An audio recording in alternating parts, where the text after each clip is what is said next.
Welcome to the KidLit Deconstruction Zone podcast. In each episode, we'll mine children's books for tools to fill your author toolbox. Let's dig in. Episode 6, Tools for Inviting Humor.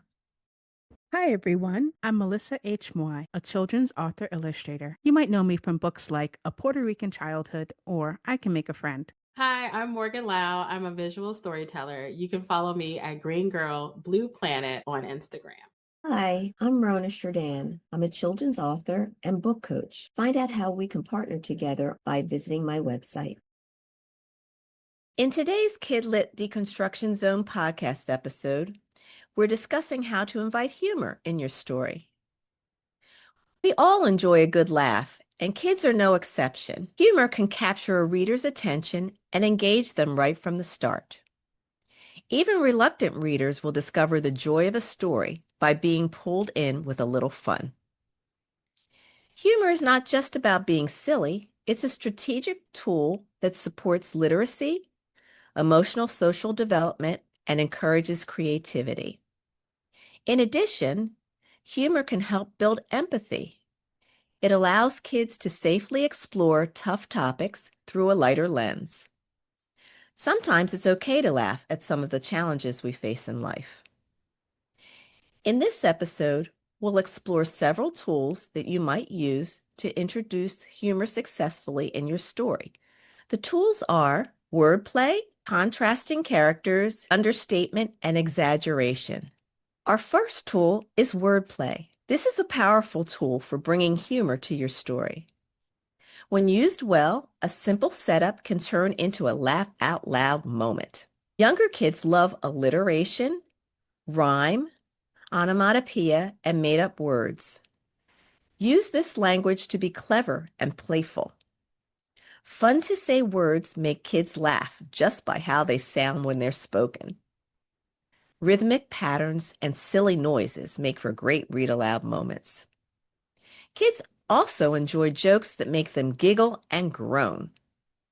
Puns create silly word associations with comic effects and twists that they will remember and repeat.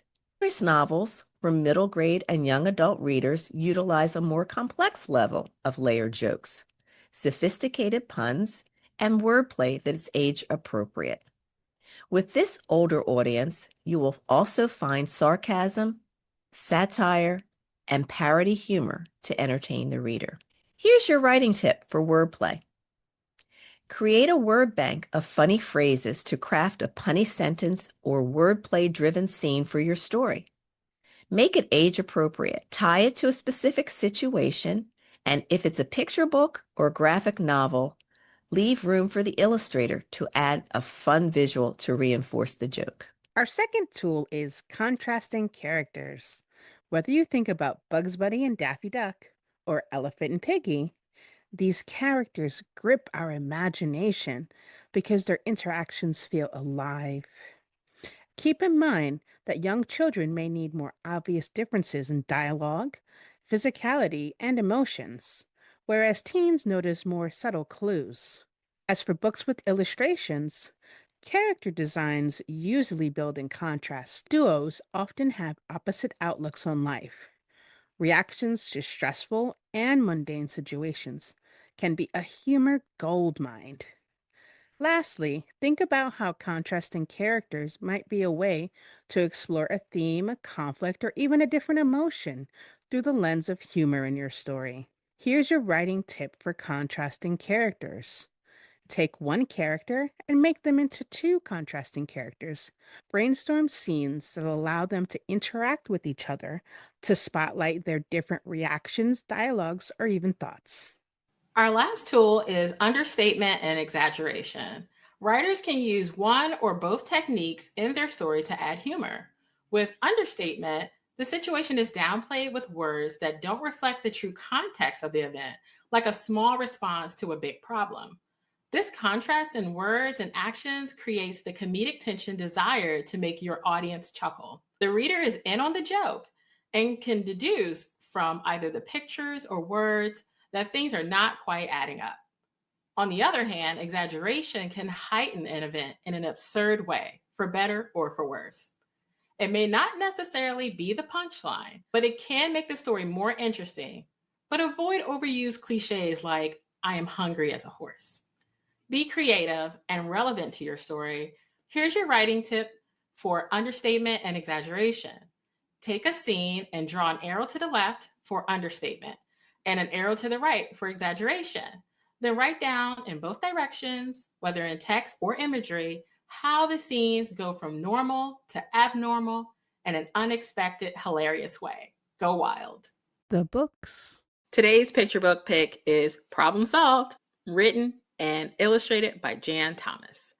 For our first tool, Problem Solve packs powerful wordplay in the form of alliteration and repetition, which makes for a fun read aloud.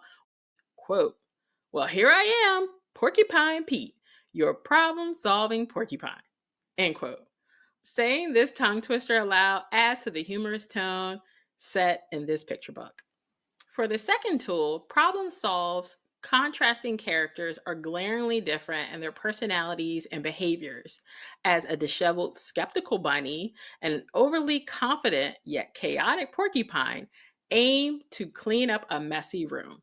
Quote, but my toys go here, and I'm just getting started. I'll put this teddy under the rug. My teddy goes here. End quote. If you can imagine a Venn diagram, their shared goal is in the middle, but the humor is in the segments that do not overlap, where Bunny and Porcupine Pete have very different approaches to tidying up. For our last tool, understatement, exaggeration, Problem Solve fully occupies the area of exaggeration with Porcupine Pete's antics. However, there is a moment where Bunny decides to understate another problem to rid herself of her porcupine problem. Quote, look, there are problems on Mars. Oh, the scientists need a problem solver on Mars. They need you. End quote. I can hardly read that line without laughing because, as the audience, we get the joke while Porcupine Pete seriously considers going to Mars. The use of understatement in the end creates a humorous twist for the reader, and problem solved. Our chapter book selection for this episode is The Story of Gumluck the Wizard, Book 1 by Adam Rex. This is a lighthearted tale about Gumluck the Wizard, who lives in a big hill and has a desire to be a hero. The book is narrated by a sarcastic raven named Helvetica. We see Rex's fun use of tool number 1, wordplay, through Helvetica's introduction of the pompous Prince Whoop-de-Doo. The character's name is fun to say, and his description is funny too. I'll read from the text. Then Prince Whoop-de-Doo walked across the silk and in through Gumluck's open door. He looked like a fancy toilet brush. Tool number 2 has us look at humor through contrasting characters. You can't find a better comedy of opposites than Gumluck and Helvetica. Gumluck is positive, genuine, and always wants to help someone. By contrast, Helvetica is realistic, sarcastic, and brutally honest. We get a taste of Helvetica when she introduces herself to the reader as the story's narrator. I'll read from the text. Maybe you didn't know you were reading a story told by a raven. If you do not like it, you can leave.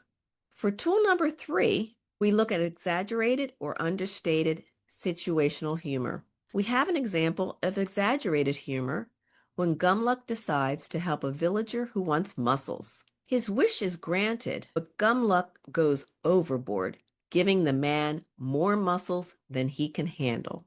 Let me read from the text. He snapped his fingers, and then the man had a lot of mussels. Too many mussels. He can't even fit through the door. We see this exaggeration best through the humorous illustrations. This is definitely a fun book choice for young readers. Our middle grade selection for this episode is Ferris by Kate DiCamillo. Let's take a look at our tools for this book. Tool number 1, wordplay. This tool is found throughout the book as DiCamillo uses it in vocabulary, characters' names, and character dialogue. Ferris is the nickname given to the main character because she was born under the Ferris wheel at the fair. We see wordplay after Ferris repeatedly expresses her love for her sister Pinky, who has missing front teeth, and Pinky responds with a lisp, causing the reader to giggle. Let me read from the text for that scene. "I love you," Ferris said to Pinky again. "I heard you the first time," said Pinky. Reading this will make the young listener laugh. In tool number 2, contrasting characters. The most common example of this is seen in the well-grounded and sensitive Ferris, who is the opposite of her sister Pinky. However, an excellent example of differing personalities and contrasting characters is between Uncle Ted and Ferris. Let me read from the text for that scene. "Is that a foot?" she said. "Yes," said Ted. Ferris said, "It looks good." She wasn't sure exactly what a foot had to do with the history of the world. "I had to start someplace," said Uncle Ted. A foot seemed like a good place. We see the third tool of exaggerated situational humor when Pinky declares herself to be an outlaw, or in this example, Pinky had pulled out 2 of her front teeth with a pair of pliers. One tooth had been loose, the other one Pinky had pulled as an experiment. Pinky's antics are always overblown to the point of being hilarious and shocking. DiCamillo pushes an everyday situation of a child losing a tooth to the extreme. Today's young adult pick is Leah and Beckett's Abracadabra by Amy Noel Parks. Imagine Romeo and Juliet coming from a family of dueling stage musicians. The main character, Leah, is an inspiring magician who's in a magic show contest with her family's rivals and eventually falls in love with a rival named Beckett. Their banter, even at the enemies to lovers stage, is full of wit and demonstrates plenty of wordplay. When Beckett, out of frustration, asks Leah if she takes anything seriously, she says, quote, "Chocolate, sleight of hand, and nonlinear equations. I think linear equations impose a false sense of simplicity on the world." Leah's response is so funny because it's surprising and also opposite to what most people believe about her. Throughout the story, Leah is constantly compared to her more older sister, Emma. Emma plays the piano and does really well in school. Leah flirts with boys and is obsessed with magic. Quote, "I might be sparkly, but guys get over my appearance pretty quickly. If Emma's a hidden gem, then I'm fool's gold." What I love about the humor in this book is that it leaves room for other emotions. The last tool, understatement or exaggeration, is found all throughout the book. Leah often uses her skills as a magician to manipulate certain aspects of her personality. In this scene, she's trying to outwit one of her rivals by pretending to be shallow. I go up to change, selecting a bright orange sundress, a hot pink crop sweater, and a giant flower for my ponytail. I look like a neon light. To pick up even more of the humorous tone in the story, I highly recommend the audiobook version narrated by Rachel Jacobs. The homework. Check to see if humor is working in your story. Remember, what we find funny constantly evolves. Try reading it out loud. Is your word choice fun and effective? If appropriate, find a way to use contrasting characters, highlight absurdities, and create laugh out loud moments. Finally, make sure your humor works for your young audience and is not just something an adult would find funny.